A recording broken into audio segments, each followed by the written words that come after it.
Para comentar o assunto, na linha conosco está o professor de Geografia e deputado estadual Sérgio Majeski. Professor, o que podemos esperar desse conflito? Qual que é o contexto? Bom dia e muito obrigado pela participação. Imagina, eu que agradeço o convite, é um prazer estar falando com a Diocesana e toda a sua grande audiência. O Vladimir Putin, ele é uma herança direta da Guerra Fria, ele foi membro da KGB, né? Então ele é um personagem, ele é uma cria desse momento da Guerra Fria e desse momento de grande poder da antiga União Soviética. A Rússia sempre se ressentiu dessas perdas, né? Assim, porque historicamente a Rússia sempre foi um grande império também, né? Esteve envolvido em várias guerras, em invasões de território, em anexação de territórios, enfim, toda uma história longa. O Putin, então, ele tem como meta mostrar para o mundo uma Rússia forte, a volta de uma Rússia poderosa, né? Então, a meu ver, e eu posso estar errado, né? Independente de qualquer coisa, a Rússia ia invadir a Ucrânia. Ninguém envia 150 mil ou 120 mil, sei lá quantos mil, né, soldados para a fronteira de um país se já não tiver essa intenção prévia. E os canais diplomáticos para se resolver essa questão não tinham se esgotado ainda, né? Então a Rússia então vem esse discurso, né, de que a Ucrânia historicamente sempre foi uma área de influência e que o Vladimir Putin ele se ressente da questão de que a Ucrânia pudesse vir a fazer parte da OTAN e aí as tropas da OTAN estariam ali na fronteira da Rússia. Então isso é o que, se não um resquício da Guerra Fria. E assim, dizer que a Rússia ela então estaria ameaçada pela OTAN e tal, isso não é uma verdade concreta. A Rússia, mesmo com o fim da União Soviética, ela é hoje uma potência nuclear até maior do que os Estados Unidos. Segundo especialistas, a Rússia tem 6 mil ogivas nucleares, né, com mísseis intercontinentais, enquanto os Estados Unidos teria cerca de 5.500 ogivas. Então, assim, que ameaça efetiva teria a Rússia? Né, assim, se a Ucrânia viesse a fazer parte da União Europeia, por exemplo, e mesmo da OTAN. Isso não é uma coisa concreta, né? Isso é uma questão, como eu falei, da herança da Guerra Fria e desse governo que quer mostrar poder e que não admite, então, perder mais áreas de influência para o Ocidente. Na opinião do senhor, o posicionamento mais neutro do Brasil referente a esse conflito é um problema no cenário internacional? Olha, eu acho que há um problema, assim, talvez, e claro, a gente não, como o Putin é uma pessoa meio que imprevisível, né? É difícil você imaginar o desdobramento disso. Mas num primeiro momento me parece que o que a Rússia fez é algo extremamente grave. E mesmo os países que já rechaçaram isso, me parece ainda numa timidez muito grande. Ontem o presidente da Ucrânia disse, né, nós estamos sozinhos, fomos abandonados, e isso é verdadeiro. Mas ontem os Estados Unidos anunciaram uma série de sanções econômicas junto com seus aliados e tal. Até isso fazer efeito de verdade para sufocar a economia russa, isso leva tempo. Se é que vai sufocar. Porque muito provavelmente o Vladimir Putin planejou muito bem isso que ele está fazendo e as reações do mundo ocidental, porque o Putin, ao contrário de muitos líderes, ele, como membro da KGB e da antiga União Soviética, ele é conhecedor desses meandros, né, da geopolítica, do jogo de poder internacional. Então, eu penso que assim, o repúdio a esse ato ele precisa ser muito mais forte, porque isso abre um precedente perigoso, porque para além da questão do que isso está provocando a população ucraniana indefesa, porque a Ucrânia não tem capacidade nenhuma de enfrentar essa invasão, né?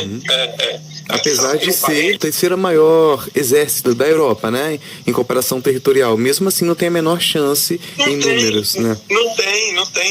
E o poderio bélico, né? Assim, olha o arsenal que a Rússia tem e olha o que tem a Ucrânia. Mas voltando à questão que você perguntou, o precedente aberto e a falta de um posicionamento de muitos países, entre eles o Brasil, né, a China e tantos outros, e mesmo as potências, como eu falei, né, que estão se posicionando como os países da OTAN, eu acho muito tímido o que tem sido feito até agora, porque olha só, se a desculpa que o Putin está utilizando para ocupar a Ucrânia for aceita de uma forma passiva ou sem uma reação mais efetiva da comunidade internacional, nós temos problemas de fronteira e de problema de domínio, de problemas geopolíticos entre vários países em vários cantos do mundo. Quer dizer que amanhã ou depois, então, uma outra nação também, vendo o precedente da Rússia, vai dizer assim, olha, essa área que sempre, historicamente, sempre me pertenceu e sempre teve muita ligação comigo, agora eu não quero ninguém aqui fazendo acordo com ela, então eu vou enviar minhas tropas e vou ocupar, e com a desculpa de que eu estou defendendo os interesses, que eu estou sendo ameaçado. Então, o precedente que se abre, ele é gravíssimo, né? Para além da gravidade das consequências da própria guerra, né? De uma forma hipotética, por exemplo, a gente poderia pensar da seguinte forma: o Brasil está destruindo a Amazônia, que é um patrimônio importante para o mundo todo, nós podemos tomar essa propriedade, né? Porque não está sendo bem cuidado. Essa seria uma justificativa, e mediante essa abertura, né, de possibilidade feita pela Rússia com a invasão à Ucrânia, seria algo plausível para a gente pensar, por exemplo, em um futuro, né? Claro, reservadas as proporções, essa analogia está certa. E é óbvio, assim, se a gente pensar assim, mas também no passado os Estados Unidos já fez isso também, olha lá o que eles fizeram com a desculpa de que o Iraque tinha bomba atômica, que foram lá bombardear o país. É óbvio, isso não é a primeira vez que a gente observa uma grande potência atacando um país que não tem condição de se defender. No entanto, aquele velho dito popular, 2 erros não fazem um acerto. Então essas questões não podem continuar sendo aceitas, né? E sobretudo num país que está à mercê de si próprio, porque na verdade me parece que a comunidade internacional ela está muito temerosa em lidar com essa situação. Agora, professor, talvez um questionamento que muitos se façam, a gente até já falou disso aqui, com relação à potência nuclear que é a Rússia. Certamente, um dos motivos da intimidação, né, de todo o Ocidente e demais países da União Europeia seja o medo dele apertar o botão, ou o senhor acha que isso não seria um risco, talvez?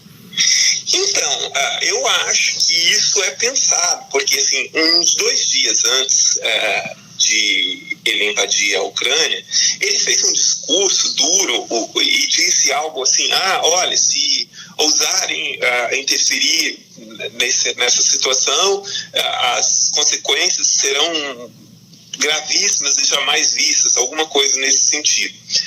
Então, assim, é um sujeito que é difícil de você imaginar, né? Quando o cara está disposto a mostrar o seu poder, a sua força para o seu povo e para o mundo, sobretudo, né?